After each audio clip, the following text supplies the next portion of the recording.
Hello, welcome to a brand new day of free-to-play here on Magic the Gathering Arena. Get the dish on the latest with me, Lord Rumfish. If you've missed the latest, Wizards of the Coast announced Fallen Empires Remastered is coming to Arena.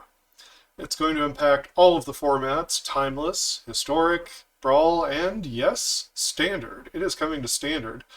I've got a top 10 list out for cards that will impact Standard. This video series is about the limited environment.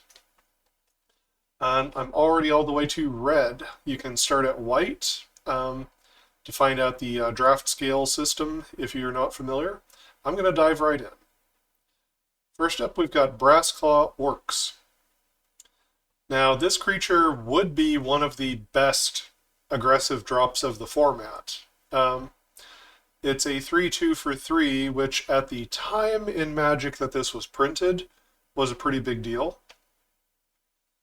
It can't block creatures with power 2 or greater, which is a serious drawback. In this format, that means that you're letting through the opponent's, Neckrites and Mind Stab Thralls in black. You're letting through Feral Zealots in white. That is a problem. But there's another hidden problem that this creature has from its creature type that's not immediately obvious. The orcs in this set are crippled by their own commander, which is kind of poetic justice, I suppose. The card you need to be aware of is Orcish Captain. So this little 1/1 for 1 red has the activated ability of just pay 1 anytime, instant speed, flip a coin. If you win the flip, target orc creature gets +2/+0 until end of turn. If you lose the flip, it gets -0/-2 until end of turn. You can target the opponent's orcs. So if you have enough mana and you flip enough coins, you're going to machine gun dead all of the opposing orcs on the other side of the battlefield. You almost never want to use this for your own orcs unless you've increased their toughness to the point that they could survive a coin flip. But it's very easy to splash this card as a sideboard option into a deck, and you can just kill most of Red's best common creatures. So between not being able to block what it needs to block and having this Achilles heel of the Orcish Captain, Brassclaw Orcs is not as good as it first appears. It's got some significant issues. Now, if you're stuck with red as one of your primary colors, you might end up running this card anyway, but I'm going to give this card a 1.5. Dwarven Armorer. This is a 0/2 for 1 red. It is a dwarf. You can pay a red, tap, and discard a card, and you can put a +0/+1 counter or a +1/+0 counter on target creature. This is neat for a couple of reasons. One is that there aren't that many discard outlets in Fallen Empires. There's some good aggressive discard from black for targeting the opponent. But as far as if you want to get a card in your graveyard to reanimate, there aren't a lot of ways to do that. There's a Draconian Silex we'll look at in Artifacts, but it's possible that you might want to use Dwarven Armorer in a 3-color deck to be able to discard a Deep Spawn from blue and get it back from the graveyard using Soul Exchange from black. And the way that you get it in the graveyard is discarding it with Dwarven Armorer. And at least it gives you a little bit of something for making the discard. This also happens at instant speed, so it can affect combat math, which means sometimes you'll be able to use the threat of activation to where the opponent either lets it through or the opponent has to make a bad block in order to make you discard a card to offset the damage in the combat math. So Dwarven Armor, I think, is not as bad as it looks in this format. Having 2 toughness means that you can't just ping it dead immediately.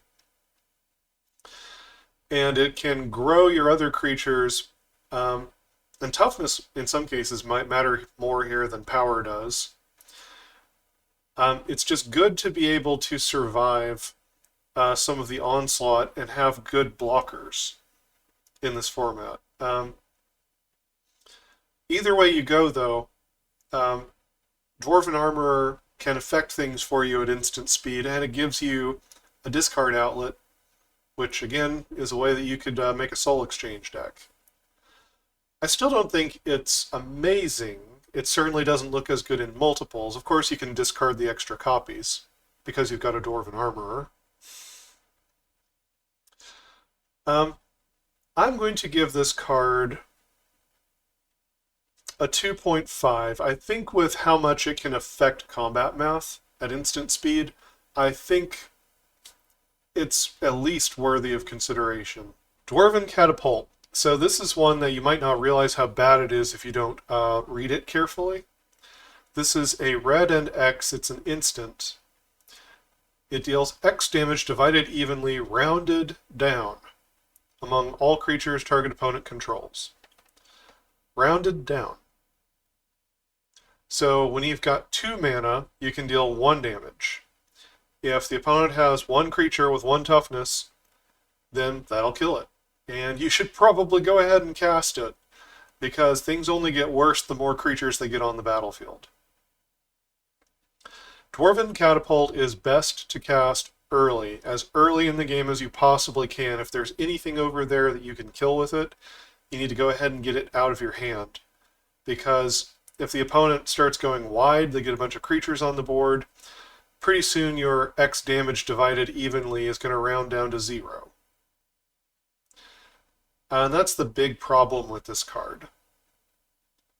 So the more the board clogs up, the more and more useless this card becomes, to where it starts to become an impossibility to get enough mana to even deal 1 damage to all the opponent's creatures. So you just need to treat this as a removal spell that you've got to cast immediately, as soon as it can have any board impact. I don't know how much you really want to run this card in your deck. It's pretty awful.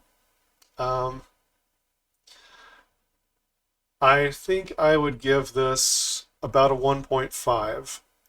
It's filler, for sure. Dwarven Lieutenant. This guy's pretty good. He's a 1/2 for 2 red. You can pay a red and a colorless, and target dwarf gets +1/+0. He can target himself. So, part of the problem is it's double red on turn 2. It might be hard to get that mana together, and there's not a card in red that lets you filter generic mana into red mana. There's a card like that in black. There's even a card like that in white. There's no card like that in red. So you've got to get 2 mountains, basically. Or the storage counter land with 2 counters on it in order to cast this guy. And that could be a problem. It might mean that you have to deploy it later in the game. You can't just get it down on turn 2. It's a good playable creature. 1/2s for 2 are a totally playable stat line in this format. They, double block and triple block things well. So, the card's playable. It's just getting the double red could be a bit of an issue. So, whereas if it was like a red and a colorless, I would rate it pretty highly. At double red, I think I'll give this card a 2.5. I think it nearly always makes the cut, but not if red is, your second color, too much of a splash. Then I don't know that you can play this. Dwarven Soldier. Red and 1, we have a Dwarf Soldier. It's a 2/1 for 2. Whenever this blocks or becomes blocked by 1 or more orcs, Dwarven Soldier gets +0/+2 until end of turn. That's a flavorful ability. There are orcs in the set. Unfortunately, orcs are not the thing you need to watch out for. What's going to kill this card is Icatian Javelineers with their Javelin counter, or a Thorn Thallid that gets to 3 Spore counters. And they're just going to ping this creature dead. Anything with 1 toughness in this format is not as good as it looks. And unfortunately, that's true of the Dwarven Soldier here as well. You can still run it just to have warm bodies in the deck, try to get an aggressive start, but I'm afraid with all of the token creatures and pingers and things running around that I can't rate this more highly than a 1.5. Goblin Chirurgeon. This is a 0/2 Goblin Shaman for 1 red. It has the ability to sacrifice a goblin, regenerate target creature. It's interesting that red has access to regeneration here. Sacrificing a goblin is actually a little bit difficult in this format because there are only 2 goblins that are actually printed with the goblin type. That's Goblin Chirurgeon and Goblin Flotilla. And Goblin Flotilla is a rare. So generally speaking, the Chirurgeon is going to be sacrificing itself to regenerate something. There are a couple of other neat things you can do with goblins in this format. And fortunately, both of them have 2 toughness, so they don't just immediately die to a pinger. It's something to be aware of. You need a goblin to sacrifice if you want to cast Goblin Grenade, and you need 2 goblins to sacrifice if you want to use Goblin Warrens to start a go-wide strategy with goblins. You gotta kickstart this thing with 2 goblins. This means that if you want to use those cards, then you need to be thinking about Goblin Chirurgeon and Goblin Flotilla differently, as enablers that can turn on a whole strategy for you. So, just at a baseline, this thing's okay. You can save one of your other creatures by regenerating it. That's not terrible. But it's much more interesting in one of the following 2 win conditions for red. And red, I think, is probably the weakest color in Fallen Empires. Blue's pretty weak, but blue has some interesting ways to try to win. The strategies that red can take don't seem nearly as consistent or easy to pull off as the ones that blue has. So one method you can try to win is casting 4 Goblin Grenades at the opponent's face. There's not a lot of life gain in Fallen Empires, so unless they get the artifact where they can sack it to gain 2 life or prevent 2 damage, then 4 Goblin Grenades to the face will probably just kill the opponent. If you're trying to just line that up in your deck, you need at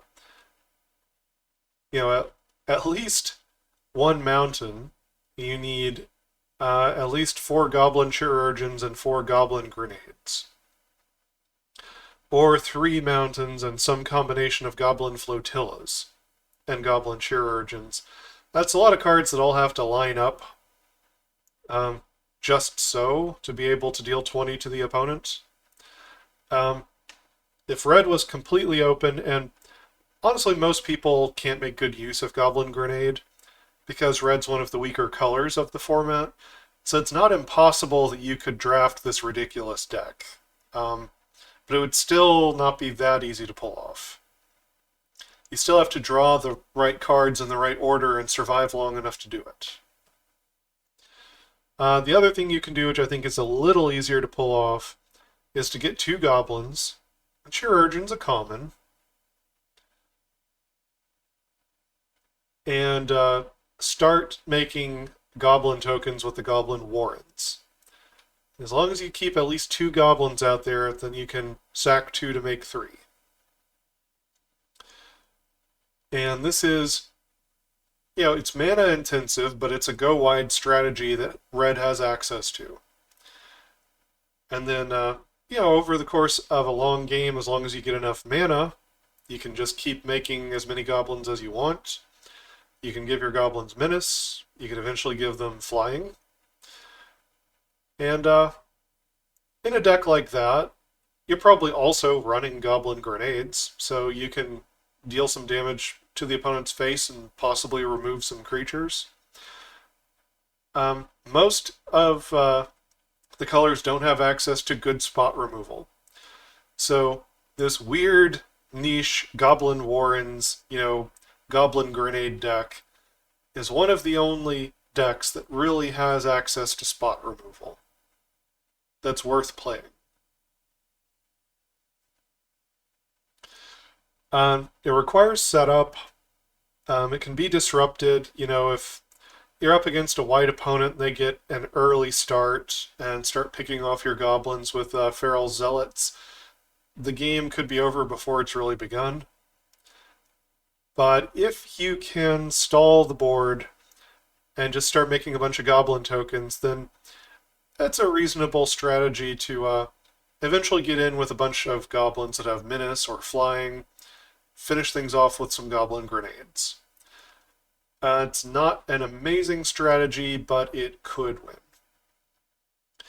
So even though this card doesn't look like much, it doesn't have an orcish captain hanging over its head that can just flip coins to give it -2 toughness. So, surprisingly enough, I think this card might be a 2.5. The deck that really wants it has to take it very highly. It's the card that turns on the payoff cards. So, in that case, it's like a 3 or a 3.5 for the Goblin deck. And if you're not in the Goblin deck, then it's lower than a 2.5. It can still regenerate your creatures and block 1/1s. But I don't think I'd rate it as high as a 2.5 in that case. So, just trying to strike a middle of the road score, I'd say 2.5. Otherwise, I'd say it's like 1.5/3.5. Goblin Flotilla. This is a 2/2 for 3, which is decently statted for the format. It has Island Walk, which that's kind of cool. Sometimes it'll be unblockable. And at the beginning of each combat, unless you pay red, whenever this blocks or becomes blocked by a creature this combat, that creature gains first strike until end of turn.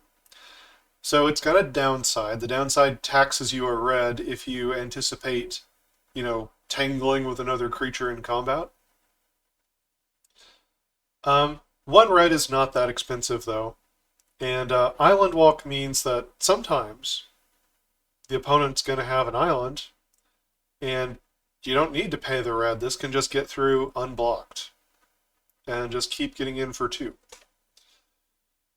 So, between that and the fact that, at least it can block things, and it just costs a red to do so, and it turns on the Goblin strategy, I think this is one of the better cards you can take in red. I think this is easily a 3.5 in red. Among the better things you can take. Goblin deck, you probably want to take it even higher than a 3.5. Goblin Grenade. So as I mentioned, a lot of decks are not going to have goblins, and they're not going to be able to reliably cast this spell. Which means this spell falls all the way down to like a 0.5 just about if you can't reliably get a goblin. But for the Goblin deck, this is really good. I'd say in the Goblin deck, this is like a 3. You can point it at their face. It doesn't win the game by itself, but it takes you 5 damage in that direction, which is pretty nice. And it kills almost every creature in the format. They might be able to regenerate it, or the Hand of Justice has 6 toughness. Or the Deep Spawn has 6 toughness and it can gain Shroud. But this kills most of what you pointed at. And you can just point it at the opponent's face. So, again, this card is The rating is wildly swingy based on whether or not you can reliably get goblins on the field. Ranging from just about unplayable all the way up to great removal. So, yeah. Depends on if you're in the goblin deck or not.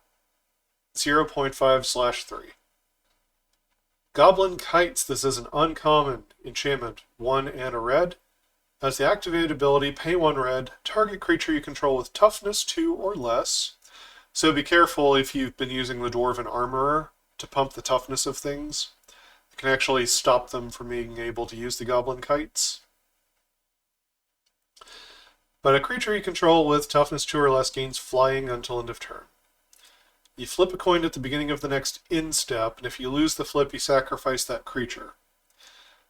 This is one of the great splash cards of red. A red deck obviously doesn't mind having like a 1-up of this either. It's a way that you could, get in, win the game potentially, and you don't necessarily sacrifice the creature. When you're using this card, you need to consider basically that you will sacrifice the creature at end of turn, and if you don't, you can just consider that an added bonus. But when you're choosing to use the card, you need to be thinking about it as this will sacrifice at end of turn, and you can be pleasantly surprised if it doesn't. This is great for getting cards like Mind Stab Thrall and Neckrite through in black. Black has to sacrifice those to do their special effect anyway. So this is no cost to black to be using the Goblin Kites, really. White can make use of this as well. Feral Zealots can fly in and, pick off an opponent's creature. Or a creature wearing Feral's Mantle, the aura, can pick off an opponent's creature as well. But it's more of a cost in white because they didn't necessarily have to sacrifice their creature. And now with the Goblin Kites, they might have to. It's still worth splashing, though. So, this is a very splashable card. I think you take a copy of Goblin War Drums first to get Menace. And, that doesn't force you to sacrifice creatures just to gain the Menace. But flying is more foolproof and almost impossible to block in this format. There are almost no flyers. There's Vidalian Knight, which is a rare in blue, but there's almost no flyers in Fallen Empires. So Goblin Kites gets creatures through much more reliably. And pairing them up to have a flying creature with Menace means you're almost certainly going to connect. As a fantastic splash card that you want one copy of, but not more than one, I think you rate this around a 3 for the first copy. The first copy is really good. The second copy is garbage because you can already activate the first copy as many times as you want. So it's hard to apply a rating, but I'm going to say 3. Goblin War Drums. This is a common enchantment in red and 2 colorless. Creatures you control have Menace. No activated ability, no risk of sacrificing things. They just have Menace. They can't be blocked except by 2 or more creatures. So this is a pretty great enchantment. Pretty amazing. This is exactly what black and white want to get their creatures through unblocked. In white, it doesn't leave you with the conundrum of having to sacrifice, your Feral Zealot or whatever. So I think this is still roughly around the same rating as the Goblin Kites, though. Because the opponent can get a wider board and ensure that they have some decent blocks. So Menace is not a surefire thing. I think Goblin War Drums is right around a 3, much like the Kites. It's a good tool. It's a great card to splash one copy of. Obviously, the second copy does nothing because you already have Menace. Why do you need double Menace? So, red is happy to have these cards as one-ofs. Other colors are happy to have these cards as one-ofs. Rated about a 3 for the first copy and 0 for additional copies. Goblin Warrens is a rare. And this is one of the ways that goblins and red can really try to win the game in Fallen Empires. So, rare enchantment for 3, red and 2 colorless. Activated ability, pay red and 2 colorless, sacrifice 2 goblins, create 3 1/1 red goblin creature tokens. So, you're netting 1 creature every time you're activating this. Could be more in constructed, you know, if you like double the number of tokens you put out or whatever. But in limited, you're going to net 1 additional goblin every time you do this. And you have to sacrifice 2 goblins to do it. The neat thing about this is it's at instant speed. So on the opponent's turn, you can chump block with 2 of your goblins and just sacrifice them and make 3 tokens. So once you get this on the field and once you've got the mana open, and all the setups in place, then you've got about as many chump blockers as you need for the rest of the game. And you really want to get to 6 mana to be able to activate this twice per turn. Now, it's hard to get there in the first place. There's a big setup cost of trying to get 2 goblins on the field, plus this. Plus keeping them alive and having the mana open to be able to activate it the first time. But if you do all of that, you got a long-term solution towards winning the game.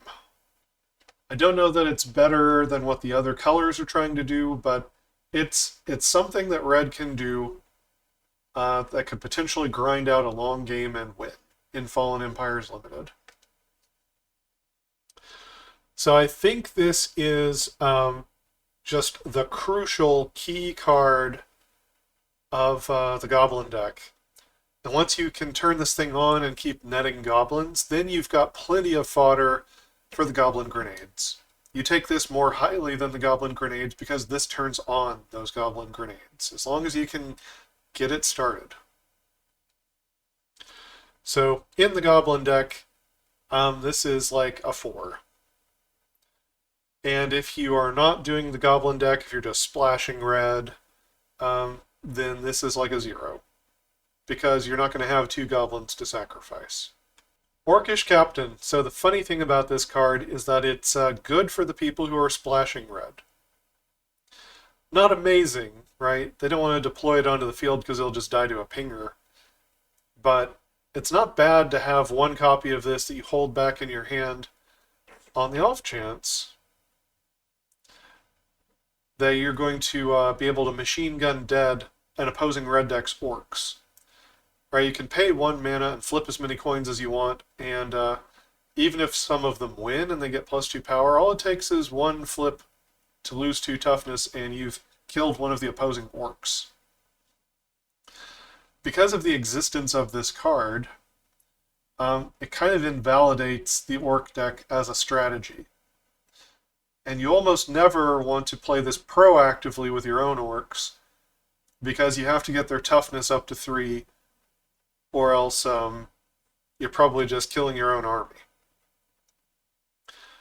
So, weirdly, this card is like, kind of a 1. It's like a sideboard card you can kind of main deck a little bit.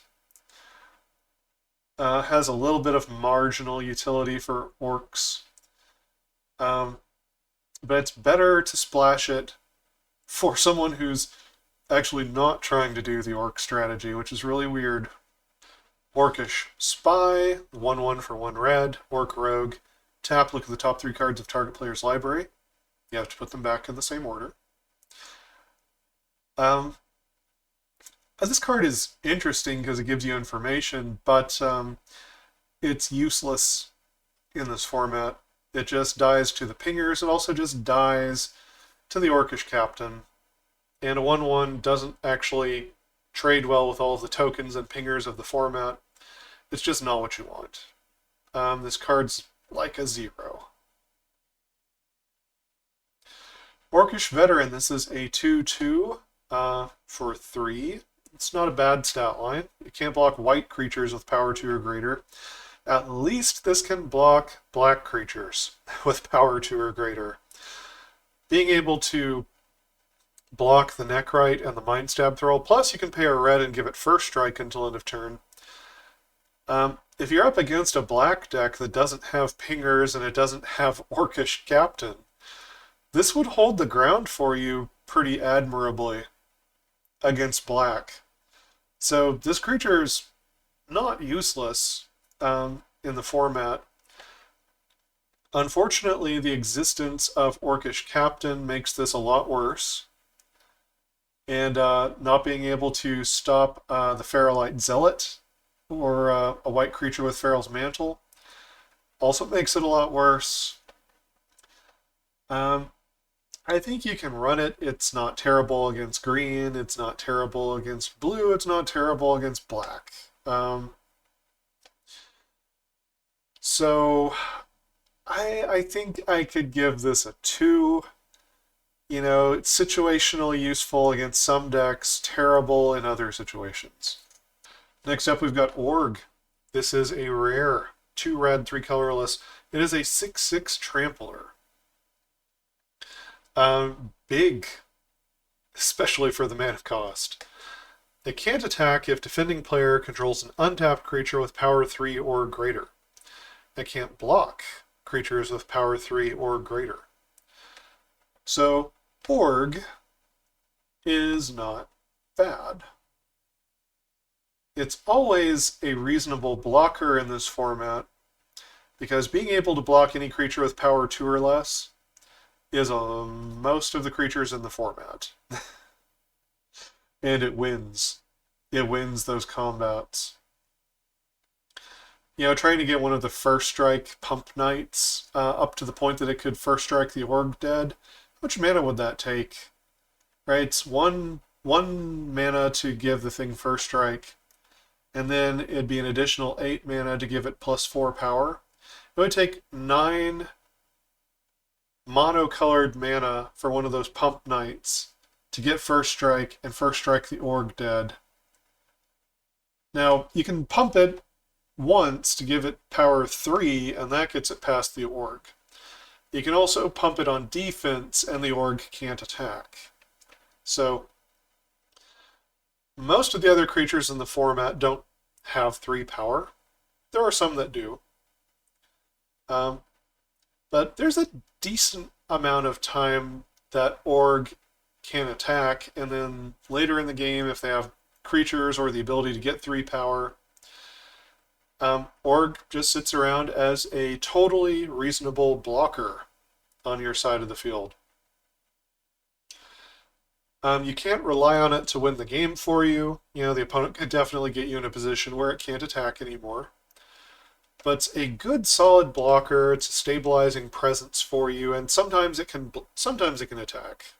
So, and if you're in the Goblin deck, I might rate this a little more highly, because you might be able to throw some Goblin Grenades, maybe even Dwarven Catapult, to burn some things out of the way, to get the Org in to be able to, you know, power down the opponent and win the game. That's not impossible. So, even though Org reads like it's a big dumb card that doesn't do anything, I think it actually is okay in the format, and I would give it like a 2.5. It's not a bomb, but it's something you can try to build around, and totally usable as a blocker.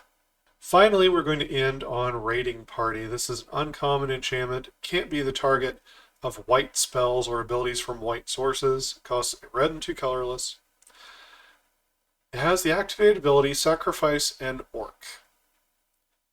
Each player may tap any number of untapped white creatures they control. Each creature, basically every white creature they control, protects 2 of their planes, and then you destroy all the other planes that weren't chosen this way. This is clearly a sideboard card. It not only requires you to have this enchantment, it requires you to have orcs. Orcs have problems in this format, but if you are up against a white deck, especially a mono white deck, or a white deck that didn't necessarily have a lot of white creatures, you could sideboard this in if you're running orcs in the deck, and possibly get a gotcha moment against the opponent where their white creatures are tapped down from attacking, or they don't have enough white creatures in play, and you just have enough orcs to sacrifice to blow up their planes. This is clearly a sideboard situation. You don't know if they're going to be playing white, and even then I don't know if you can line up the situation where they can't protect their planes and you have enough orcs to make it relevant. The card's a 0.5. And that rounds it out for red in Fallen Empires. Red has a really tough road to try to win the game.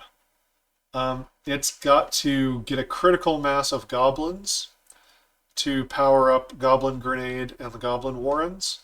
If it doesn't do that, then it's got to hope that its orcs can do the job, and doesn't face an orcish captain across the way.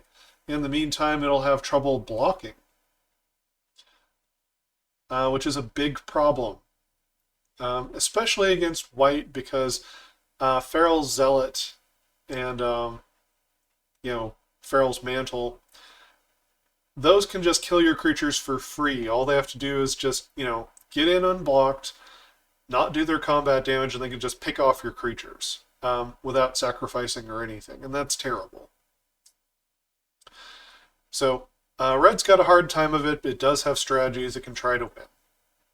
So next time we'll go into green, and then we will finish out by looking at colorless and lands. So if you've enjoyed my content, you can like and subscribe. Checking out the other videos on the channel helps a lot. And until next time, never stop honing your critical thinking and empathy on this day of April the 1st.